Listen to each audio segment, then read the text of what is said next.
सूर्योदय न्यूज में आप सभी का स्वागत है। कृषि और ग्रामीण विकास के लिए राष्ट्रीय बैंक, नाबार्ड तथा इंटरनेट एवं mobile association of India IAMAI के संयुक्त तत्वाधान में आयोजित 2 दिवसीय अर्थ समिट 2025-26 का गांधीनगर महात्मा मंदिर कन्वेंशन एवं प्रदर्शनी केंद्र में समापन हुआ। इस समिट का विषय वैश्विक परिवर्तन के लिए ग्रामीण नवाचार को सशक्त बनाना था।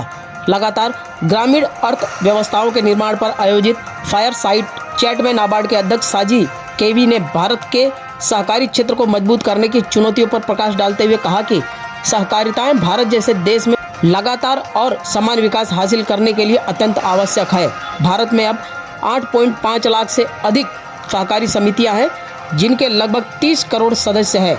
भारत में स्मार्ट फार्मिंग से आगे बढ़कर वास्तविक रूप से लचीली कृषि की दिशा में हो रहे बदलाव में AI, रोबोटिक्स और डेटा आधारित समाधानों की भूमिका पर आयोजित पैनल चर्चा के दौरान नाबार्ड के उप प्रबंधक निदेशक गोवर्धन सिंह रावत ने कहा कि एग्री 5.0 को गति देने का प्रमुख अवसर खेतों, किसानों और कृषि प्रणालियों के लिए एक मजबूत, संरक्षित डिजिटल डेटा आधार तैयार करने में निहित है।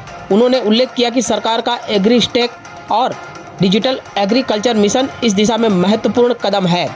FPO को सूचना के माध्यम से सशक्त बनाने पर आधारित एक सत्र को संबोधित करते हुए नाबार्ड के उप प्रबंधक निदेशक डॉक्टर अजय कुमार सूद ने सहकार सारथी की तर्ज पर एक ऐप विकसित करने की अनुशंसा करते हुए कहा कि FPO साथी जैसी कोई समाधान प्रणाली FPO के पास पहले से उपलब्ध लगभग 300 डेटा बिंदुओं को स्थिर रिकॉर्ड से एक गतिशील और रियल टाइम संसाधन में बदल सकती है।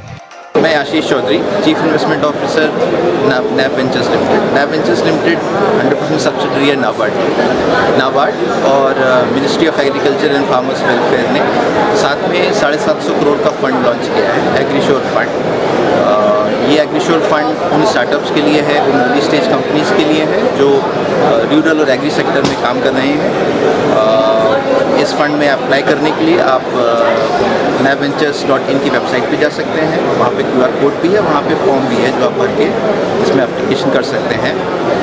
वो स्टार्टअप्स जो अपने बिज़नेस को बढ़ाना चाहते हैं, जो अपने बिज़नेस को नई ऊंचाइयाँ देना चाहते हैं और रूरल और एग्री सेक्टर में काम करते हैं, न केवल गुजरात के बल्कि संपूर्ण देश के स्टार्टअप्स इसमें अप्लाई कर सकते हैं। अभी तक कितने लोगों ने इसका लाभ लिया है?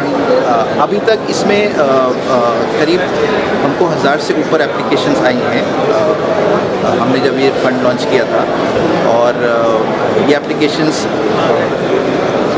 को इवैल्यूएट किया जाता है, उसके बाद उसमें पूरी प्रक्रिया के बाद उसमें इन्वेस्टमेंट किया जाता है और ये फंड 750 करोड़ का है। इसमें 300 करोड़ जाएगा डायरेक्ट स्टार्टअप्स में इन्वेस्टमेंट के लिए और 450 करोड़ और फंड्स को दिया जाएगा जो और स्टार्टअप्स में आगे जाके इन्वेस्ट करेंगे। कि देश का जो एग्रीकल्चर सेक्टर है, इसको फाइनेंशियल सपोर्ट की बहुत ज़्यादा ज़रूरत है।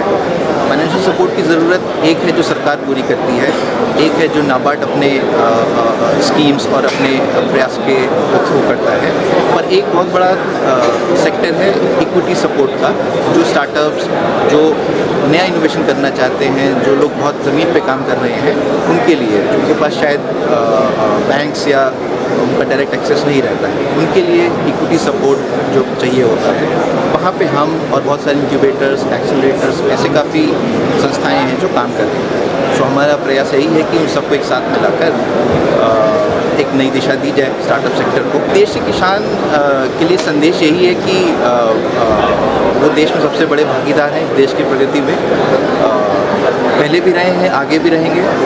जो उनको सपोर्ट की ज़रूरत है, अगर वो मिलेगा तो देश बहुत आगे जाएगा। के लिए मैसेज यही है कि उनके पास जो भी रिसोर्सेज हैं, जो भी उनके पास व्यवस्था है, उसका पूरा यूटिलाइजेशन करें